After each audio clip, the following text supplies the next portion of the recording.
And now, aviation weather around Alaska. Hello, I'm National Weather Service Meteorologist Peter Chan with your Alaska Aviation Weather Outlook on this Tuesday, May 7th, 2024. And this outlook is for Wednesday into Thursday, the midweek period. And it's going to be somewhat of an active weather pattern that continues here through mid-month. We're going to have low pressures coming across the lower Bering or up from the North Pacific and moving up into the Gulf. We will find precipitation is going to average above normal over the southern parts of the state, and also we anticipate temperatures to average below normal in many areas now through mid-month. But starting out Wednesday morning, IFR conditions along central eastern Brooks Range, North Slope, Arctic coast. We have the effects of easterly wave working its way that way. And then for areas along parts of the southwest, near and east of Bethel on over to Lake Iliamna could be IFR conditions. Also some pockets of IFR along the intercoastal mountains of the Panhandle, northern areas, Chilkoot White Passes around inside there of Yakutat Bay. We have one area of low pressure that's going to be riding northward out of the North Pacific across the Gulf and up toward Prince William Sound. And no sooner is that one done than come Thursday, we're going to have another low come up near just east of Cape Suckling. And the Thursday low is going to be the strongest with the most widespread heavier precipitation here. Northeastern Gulf Coast into the northern central Panhandle, some heavier rainfall and certainly heavy snows in the coastal mountains as you go up in elevation. As we go into Wednesday afternoon conditions, MVFR here along the Brooks Range, North Slope, Arctic coast. We have pockets of IFR, the northern Panhandle around Skagway, Haines on over toward, again, areas inside there of Yakutat Bay and on over toward the Wrangell St. Elias Mountains. Broad area of IFR, far western Aleutians. There's another low out there that's going to be traversing the lower Bering Sea and the Aleutians here as we go through the latter half of the week.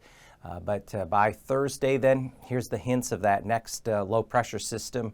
IFR will be increasing across the Panhandle on Thursday, extensive for the inner Channel coastal mountain areas up through British, butting up there against British Columbia, and then a surge of moisture and low ceilings, visibility along with the heavier rainfall.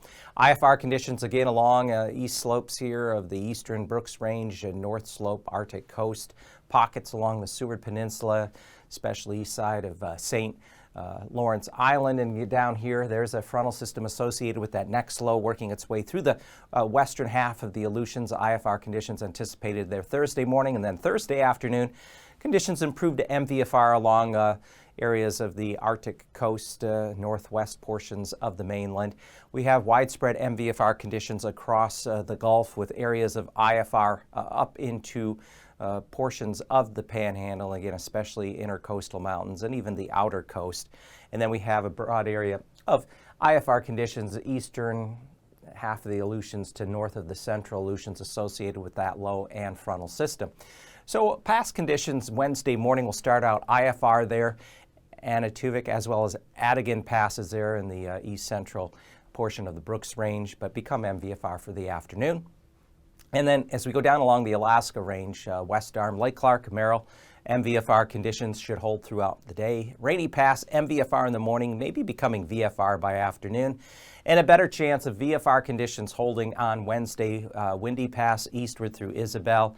And Mentasta Pass, though, as you fly south of Mentasta Pass, you may encounter some MVFR conditions in the afternoon as you head down toward the Copper River Valley.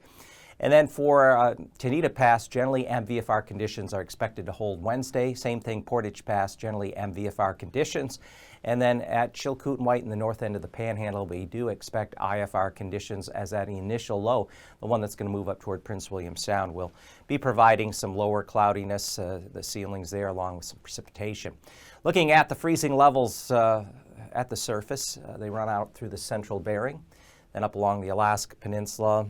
There's areas a little above freezing temperatures near the middle Yukon Valley, and also extending temperatures at least near or a bit above freezing along the Gulf Coast. Freezing levels aloft, though, do bump upward in a few different places. Here in the along the Canadian Arctic coast, we have freezing levels above 6,000 feet, and then we find South of the Panhandle on Wednesday, freezing levels aloft will bump up 4, 6, 8,000 feet. That's all in response to that second stronger low that's going to be lifting northward and coming on shore near just east of Cape Suckling on Thursday afternoon. So that's going to be the next surge or warmer air aloft associated with that system. So on Wednesday, at least, we expect freezing levels of potential for moderate icing in precipitation and thicker cloud cover above 6,000 feet here across the southern portion of the Panhandle, above 4,000 feet along the Gulf Coast into the northern Panhandle. Areas of the interior, as we get up toward the Brooks Range western north slope above 3,000 feet, there could be some areas of moderate icing. And then out here way to the west, associated with that low and frontal system working its way into the western part of the Aleutians, we could find some moderate icing above 3,000 feet. And looking at the jet stream level, just a broad trophy pattern here. This is a broad trough with the axis here along the west side of the state. We have a jet core upwards of 120 and 125 knots on the east side of the trough from the southwest, pulling right up across the Gulf into the Panhandle. And then behind me we find on the backside of the trough, northwesterly winds there south of the Aleutians. So as we bring it down to 9,000 feet, 700 millibars, there is a belt of 35 to as high as 50, 60 knot winds coming on shore toward Haida Gwaii. That's aimed more toward British Columbia, Haida Gwaii. Relatively quiet winds, mid-levels, at least in the central interior. And then there is this little polar low that's going to be dropping southward, and that feature will host winds around 50 knots as it crosses the eastern central Aleutians Wednesday afternoon. Then finally down to 3,000 feet, we have southwesterly flow into the northeastern Gulf, 30 to maybe as high as 40 knots, another area. This is with that next second low that's going to be lifting northward for Thursday.